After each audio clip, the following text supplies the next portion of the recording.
Здравейте, приятели! Искам да ви поканя на едно пътешествие за по-добро здраве, за повече младост и свежест.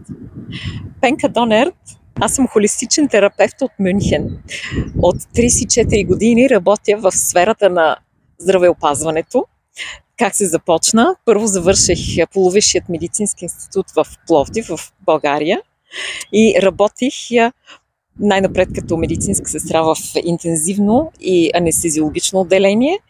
Доста бързо след това получих договор за работа в Германия и от 30 години живея най-вече в Мюнхен. Следват няколко семестра в Лудвиг Максимилиан университет в Мюнхен. Това е един много известен и много добър университет.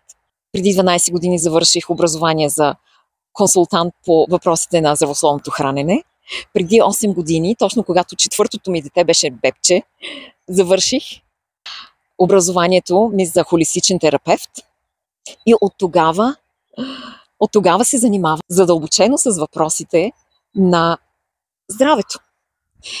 Също така имам и различни семинари по темите ортомолекулярна медицина, биорезонанс, също е акупресура, многобройни теми, които са страшно интересни и подпомагат здравето по съвсем естествен начин. Който се интересува повече, може да ме последва по канала ми. Той се казва Здраве на токчета. А защо на токчета? Голямо влияние върху здравето ни оказа също и мисълта ни. И чувството, че можем да изживеем неща, които обичаме и харесваме. Аз обожавам високите токчета. Така че следвайте ме, пишете ми коментари и довиждане.